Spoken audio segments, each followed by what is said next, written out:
Hi everyone, welcome back to my channel. This is Becky Sechere. I hope you've had a good week and you are enjoying your weekend. If this is the first time you're visiting my channel, you're very welcome. If you're a returning viewer or subscriber, thank you very much.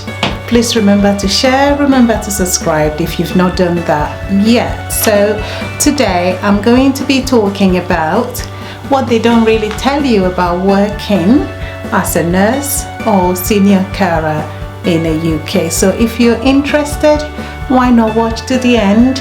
I'm going to be sharing not a video, an audio of one of my subscribers who followed the journey and has been working here for about 3 months now, and she's shared her experience and her advice. So that would be towards the end of the video, so you need to watch to the end so that you benefit, you hear all the gossip. All right then, so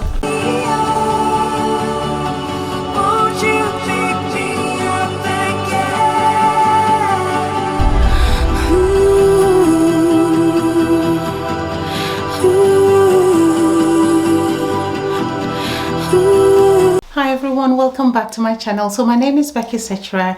If this is the first time you've come across my video, you're very welcome. And I do videos about nursing in the UK because I'm a nurse and I've been here actually this February makes it 19 years since I've been here. So I've started my 20th year journey or anniversary journey in the UK. So I give tips and advice to nurses from overseas, wherever in the world, and care assistants or senior carers who have come or are planning to come and work in the UK. So I give you advice, I give you tips, and I tell you all the truths about how it is like. So as I said in the introduction, I'm going to be talking about what we don't normally tell you about how it is like to work here as a nurse or carers.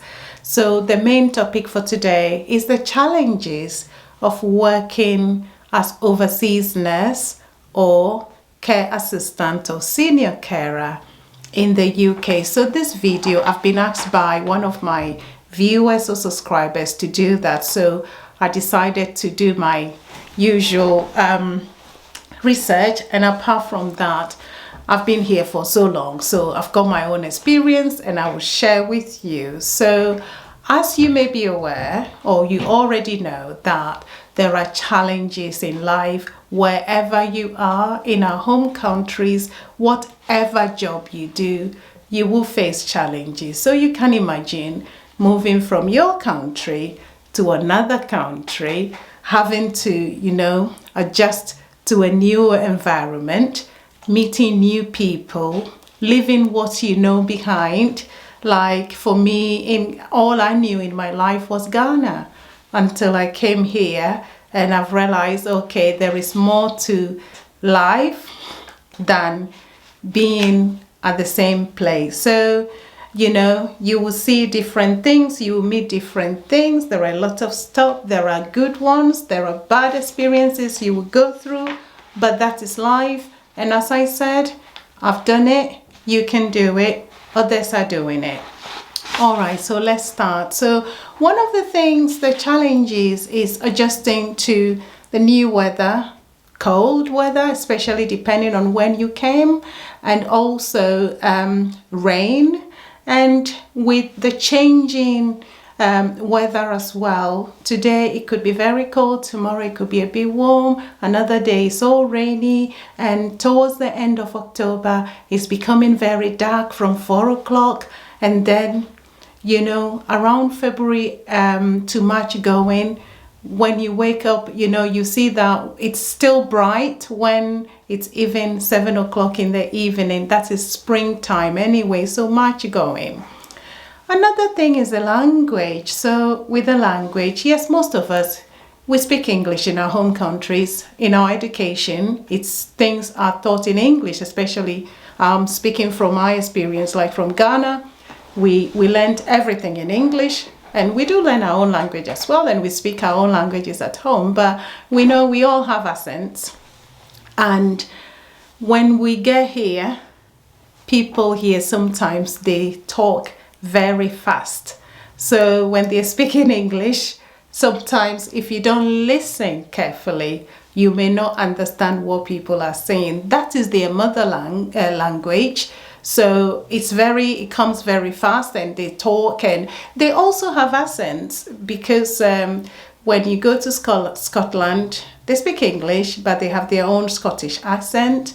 So many parts of UK do have their own accents as well. So sometimes you have to listen carefully in order to, because you are in a care sector, you have to be careful. If you don't understand something, you have to make sure you ask so that you can understand, because you don't want to go and do something else because you're not listening. And if you're not sure, just ask, pardon me, or please excuse me, can you say that again, or something like that, so that things are clarified to you, because that is very important.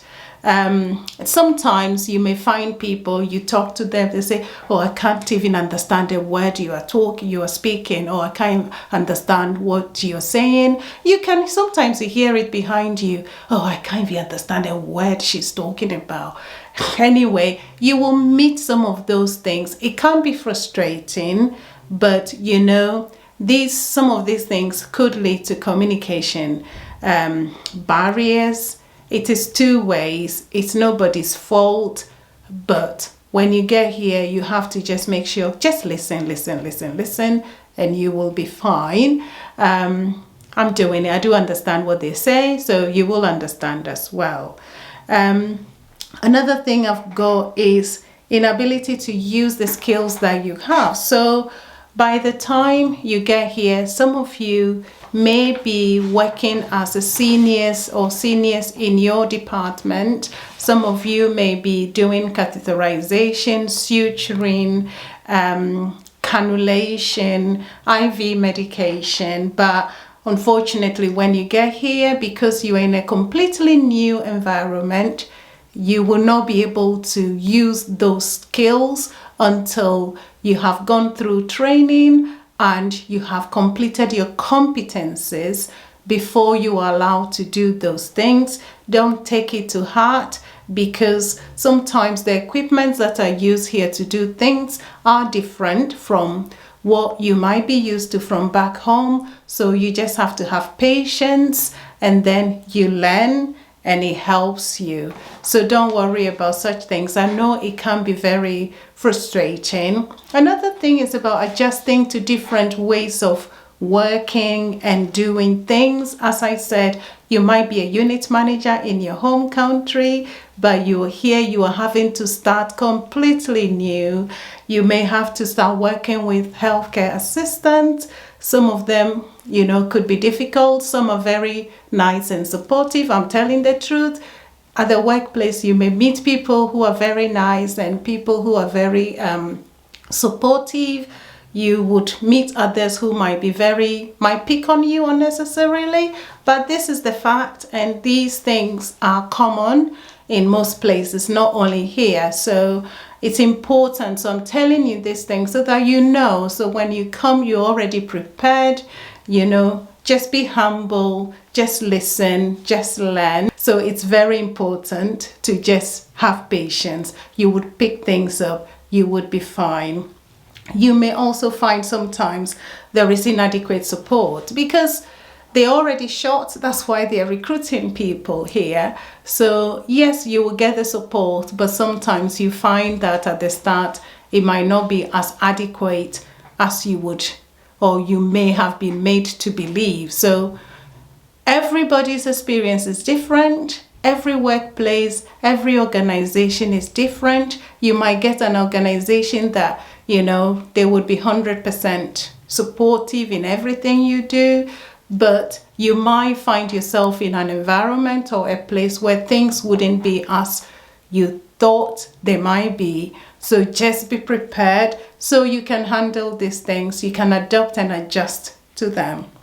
Now, learning to use new equipment as well. Yes, that is expected, because there are certain equipments that when I came here, I had never seen before coming. So we learn every day. So be open-minded, be ready to learn to use, new equipment. Another thing is having to prove yourself to be trusted. So financial expectations. So you get here and you see the money you're going to be earning and you think, oh my God, is that me going to earn all these amount of money? And then you get here, reality comes in. You first of all, you get your salary and you try to convert it to your home country, and you think, oh my God, this is a lot. But the bills are waiting. By the time you finish paying your bills, you realize that, okay, I've got nothing left. Also, another thing is getting to know travel as well. So getting to know how to travel from work to home and to other places. But we all learn. So those are some of the things. Making friends. So friendships is another thing. We find ourselves gravitating to people from our cultures or different places that we come from. That is perfectly natural, but you would make friends with people from other different places as well. Religious differences, definitely you will see a lot of the way you do things or we do things in our home countries, our churches and all that. You realize that it's a bit different, although it's the same God people are worshipping. Cultural differences as well. So those are some of the challenges. Culture is different. Our culture is different. The culture here is different. You will see a lot of things, and acceptable and unacceptable in your view, but keep your views to yourself. A lot of things are different, so it's best to just learn. Nobody understands your culture. Anyway, respect for authority is another thing you might find challenging. I'm not saying they don't respect authority here. However, one thing I realized is, the way we dwell on titles in our country. A doctor wants to have doctor by their names. An engineer these days, I heard even people who have engineering degrees or whatever, they put engineer this, lawyer this and whatever. But in this country, nobody really cares about their title. You have your doctors, they want you to just call them by their first names.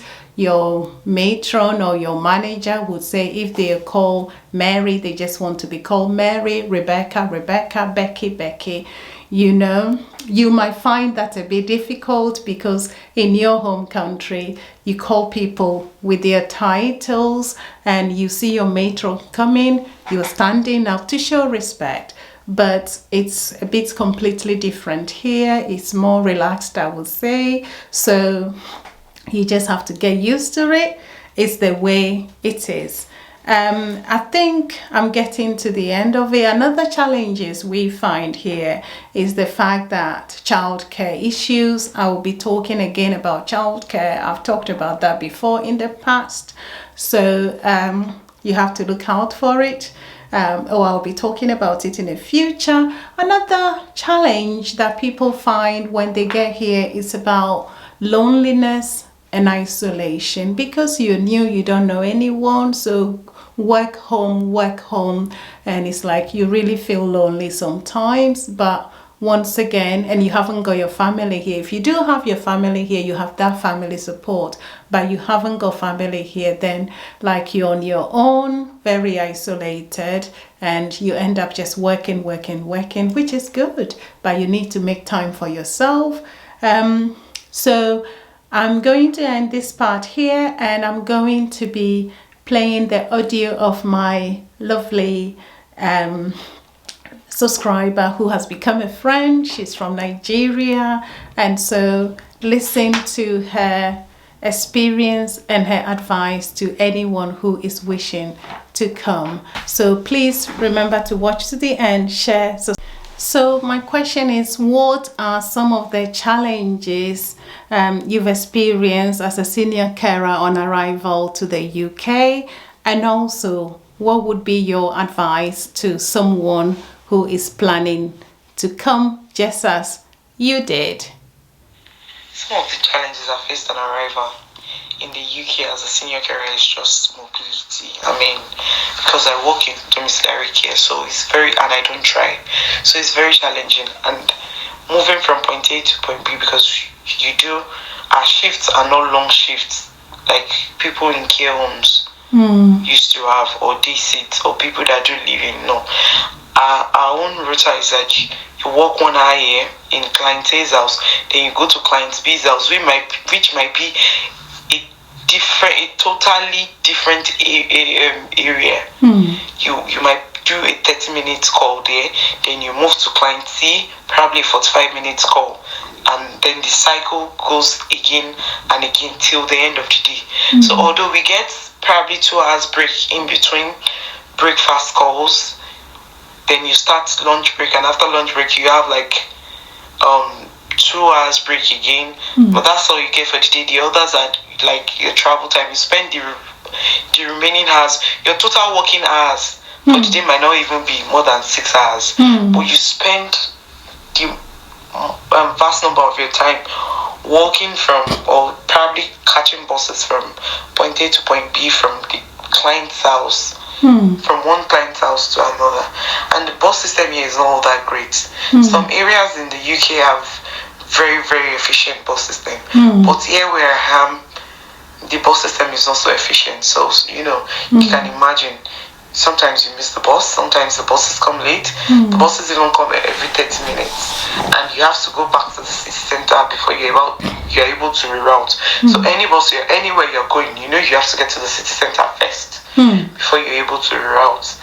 So, and that for somebody that is just relocating is a lot of hard work, even for someone that's been living in the UK for years. They find it very difficult. How much more you that you are just coming in? I mean, you don't know there. And particularly this is winter everywhere. Before you move from the client's house to the bus stop, you're almost freezing because it's so cold. I mean, all of that. That's right. So my advice is, if you're coming in to do domiciliary care, if you're coming in as a senior carer, you have to be sure of what you're coming to do. Are you coming for domiciliary care, or you're coming to work in a care home? If you're working in a care home, then I think it's much easier, because you just take a bus or a taxi to your place of work. You cover all if you have 8 hours or 10 hours, you do everything in that building, and afterwards you're back home. So, but for if you're coming to do domiciliary care and you don't drive, then you have to be ready to trek, catch buses, and spend a huge chunk of your salary taking taxis. Because if you rely on the bus system alone, sometimes you might even miss your call. Because from the beginning of the call to the end, you're still waiting for the bus, or you're still riding on the bus. So you have to take a taxi in such situation, which is expensive, and apparently.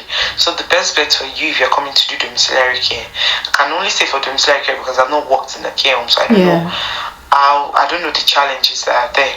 Is you need to drive. That is very, very important. You need to learn to drive. If you don't already know how to drive, I wish I had this information firsthand before I left my own country. I would have learned to drive regardless, and get your international driving license too. Also, some of the challenges are just the equipment.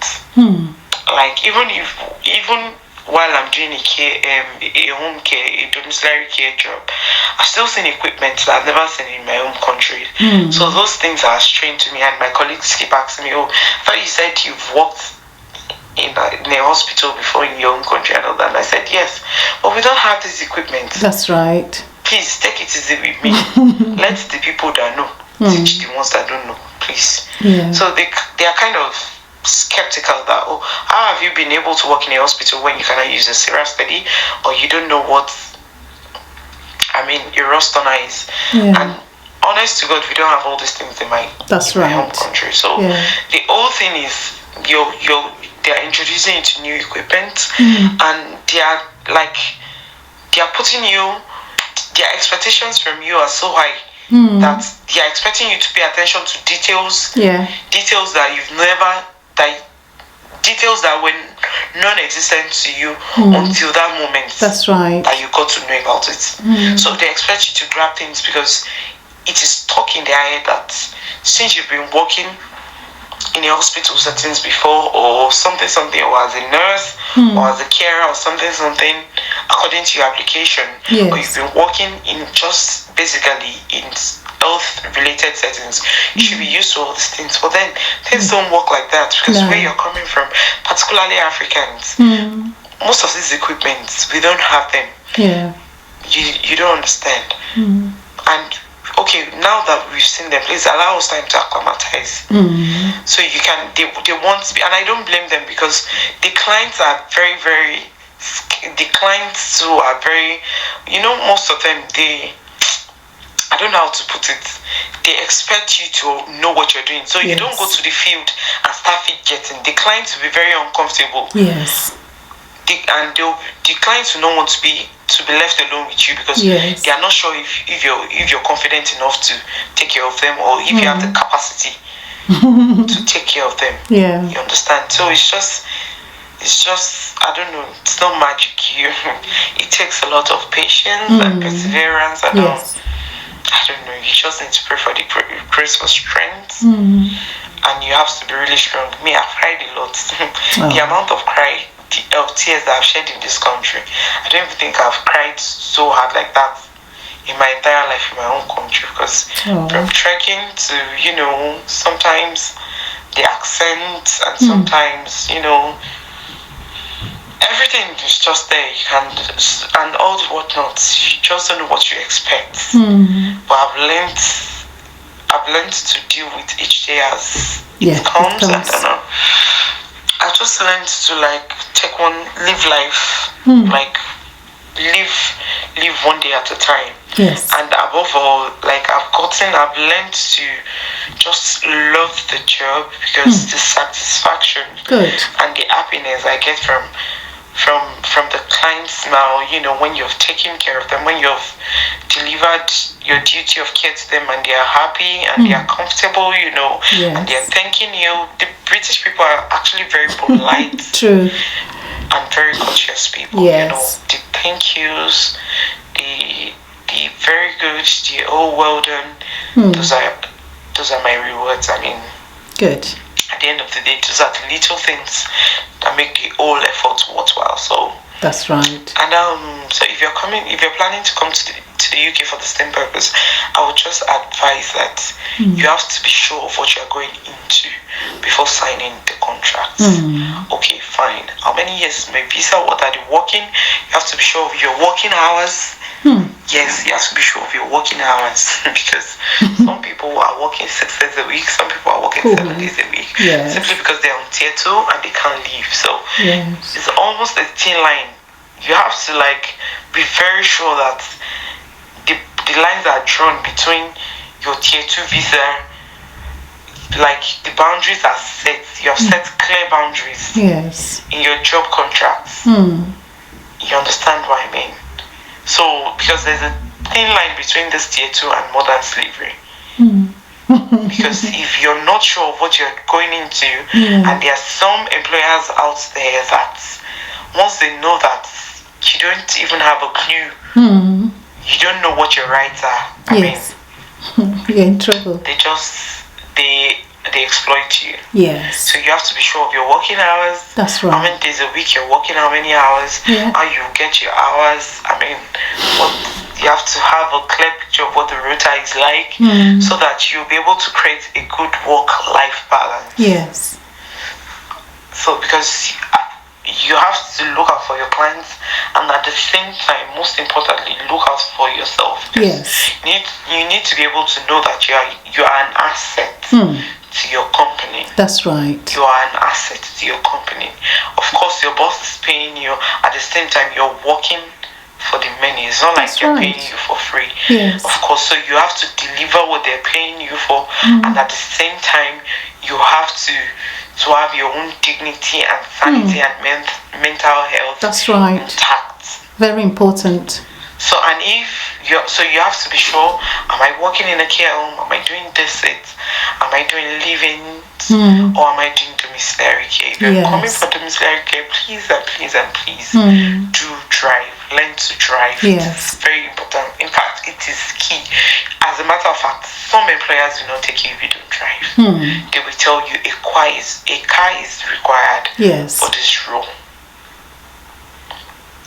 You understand what I mean? But some employers would take you because of the staff shortage, and at the end of the day, you would find it very difficult to deliver. Because even from trekking from point A to point B, before you trek 1 hour trek, you're already tired when you get to your next call. Yes. So you can't walk.